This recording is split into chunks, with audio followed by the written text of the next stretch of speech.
Hello ကျမလေးပြောပြချင်တာလေးတစ်ခုရှိလို့ပေါ့နော်အဲ့ဒါကဘာလဲဆိုတော့ဒီလိုမျိုးကျမတချို့ဟာတွေတင်ပေးလိုက်တယ်ဒါကျမကိုယ်တိုင်ရဲ့အရင်ဆုံးပြောပြမယ်ပေါ့နော်ကျမကျမသိချင်တာကျမဘုတုတရှိတာပေါ့နော်ကိုနားမလည်သေးတာကိုသိချင်တာလေးရှိရင်ကျမဗီဒီယိုကိုဆုံးအောင်ကြည့်တယ်နံပါတ်1ချက်ဗီဒီယိုဆုံးအောင်ကြည့်ပြီးတော့ကိုက तू လုပ်တဲ့အရာတွေကိုလိုက်လုပ်ဖို့အတွက် तू ဘိုင်ကိုလည်းကျမဝင်မွေကျမစိတ်ဝင်စားတဲ့ဗီဒီယိုတစ်ခုတွေ့ပြီဆိုရင်ကျမအဲ့ဗီဒီယိုအစနေမကြည့်ဘဲနဲ့ဆုံးအောင်ကြည့်လိုက်ပြီးတော့လိုက်မှတ်တယ်လိုက်လေ့လာတယ်ပြီးတော့ရင်အဲ့လူက तू ပြောတာတွေကတေချာလားတကယ်မှန်လားဖြစ်နိုင်ရင်လားဆိုတာသူ့ရဲ့ bio တွေကိုသူ့ profile တစ်ခုလုံးကိုသူဘာတင်ထားလဲအဲ့ထဲကိုကျမဝင်ကြည့်တယ်ဝင်ကြည့်ပြီးတော့ကိုမသိတာရင်မှတ်တယ်လုံးဝမရှင်းတော့ဘူးဆိုတော့မှကျမမှတ်တယ်ဒါပေမဲ့ကျမတော်တော်များများမမှတ်ပြဘူးပေါ့နော်ကိုသိချင်တာတစ်ခုတွေ့ပြီဆိုရင်သူပြောတာလေးကိုစောင်းအောင်ကြည့်တယ်ပြီးရင် Google လေးလိုက်ခောက်ကြည့်တယ်အဲ့လိုမျိုးပေါ့နော်ကြည့်ရတချို့ကျတော့အစာပိုင်းပဲကြည့်တယ်အစာပိုင်းကြည့်ပြီးတော့ကျမပြောထားတဲ့ထဲမှာအဲ့ဗီဒီယိုထဲမှာလည်းပါတယ်ပါလာကိုအဆုံးထိမကြည့်ဘဲနဲ့အစာပိုင်းလေးကြည့်ပြီးတော့အောက်မှာနောက်တစ်မျိုးလာပေးတယ်ဥပမာပေါ့ကွာဥပမာအနေနဲ့ဒါအလွယ်ပြောမယ်ဆိုရင်ဒါဟင်းချက်တယ်ကွာဟင်းချက်တာကိုငါငပိရေကြိုလိုက်တယ်ထားငပိရေကြိုလိုက်တဲ့အချိန်မှာကျမငပိကိုရေးထည့်ပြီးဘယ်နှမိနစ်နေပါညာဒီဟာကိုပဲချိန်နေစားတင်တယ်မစားတင်ဘူးအဆုံးထိပြောပြထားတယ်ဒါပေမဲ့အဲ့မှာကိုပြောပြထားတဲ့ဟာကိုပဲလာမေးတာရှိရဲပေါ့နော် Messenger တော့၎င်း comment မှာတော့၎င်းလာမေးတာရှိရဲရေးထည့်ပြီးရင်ပြီးရင်ဘယ်လိုမျိုးပြန်ပြီးဆဲရမှာလဲတို့ဘာလို့အဲ့လိုမျိုးလာမေးတာမျိုးရှိရဲကွာ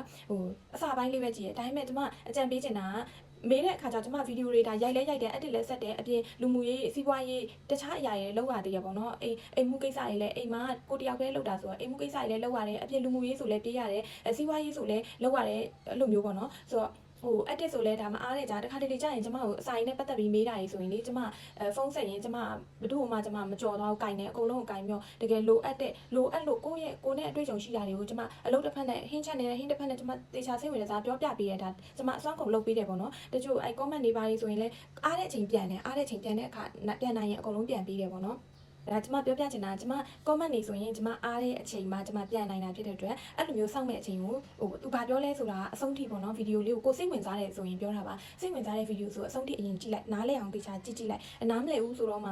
မေးတာတော့ဘာလို့ပေါ့နော်မေးဘာလို့ဆိုတော့တစ်ဖက်လူကိုကျမကဘယ်လိုပြောမလဲစောင့်ရမှာဆိုလို့ပေါ့နော်ကျမကတော့အချိန်ရရင်ရတယ်လို့ပြန်ပေးပါတယ်ဖုန်းဆက်ရင်လည်းဆက်တယ်လို့ကျမဟင်းချက်ရင်လည်းကိုကလေဟင်းဒီလိုတန်းချက်ရတာမဟုတ်ဘူးကိုစားတဲ့ဟာဒါလေးဆိုရင်ဘူးတူတက်ရှိလောက်တယ်ဒါလေးဆိုရင်ကောင်းလောက်တယ်ကောင်းတဲ့ဟာဆိုရင်လည်းယူကြပေါ့နော်ကျမစီကမကောင်းတဲ့ဟာတွေဆိုလည်းမယူနဲ့ပေါ့နော်ကိုလုတ်တဲ့အရာလေးတွေကိုချပြပေးတာပေါ့နော်ဟင်းချက်တဲ့ခါကျရင်လည်းကင်မရာတွေချိန်ရတာနဲ့ရိုက်ရတာလှီးပါအောင်ဆိုအဲ့လိုမျိုးတစ်ဖက်နဲ့ကိုလေမနေ့ကဆိုရင်အမတယောက်နဲ့ဖုန်းပြောနေတဲ့အချိန်ဆိုရင်သူကအဆိုင်အကြောင်းမေးတာပေါ့နော်ဖုန်းပြောနေဖုန်းတစ်ဖက်နဲ့ကင်မရာလည်းတစ်ဖက်ချိန်ရတယ်တစ်ဖက်ကင်မရာလည်းညီအောင်လို့လက်တစ်ဖက်ဖုန်းကင်တာလက်ချက်ကလည်းမရှိတော့ဘူးဖုန်းကဒီလိုမျိုးကင်ထားတာပေါ့ဟင်းတစ်ဖက်ချက်ပြီးတော့အဲ့လိုမျိုးပြောပြတယ်ကျမတေချာလေးရှင်းပြပါတယ်လို့လိုမျိုးနည်းနည်းနောက်ကျမှန်တာတွေပါဆိုရင်ဥပမာမနေ့ပိုင်းမှန်တယ်ညဘက်မှာကိုဖြေတာမျိုးတွေပါရှိတဲ့ခါကျရင်နောက်ကျမှဆိုလို့ကိုစိတ်ဝင်စားတယ်ဆိုရင်ဗီဒီယိုလေးကိုဆုံးအောင်ကြည့်ပေးဖို့ကျမအကြံဉာဏ်လေးပေးချင်ပါတယ်ရှင်လုံးဝမရှင်းတော့မှအဲ့လိုမျိုးမေးပေါ့နော်တချို့မေးတဲ့မေးခွန်းလေးကြောင့်ကျမဗီဒီယိုထဲမှာပြောပြီးသားဥပမာ kimchi လုပ်တဲ့အခါမှာကျမkimchi ကိုဘယ်နှရက်တိတ်တယ်ဘာညာစာအကုန်ပြောထားပြီးသားမှန်မှာတစ်ခေါက်လာမှန်တယ်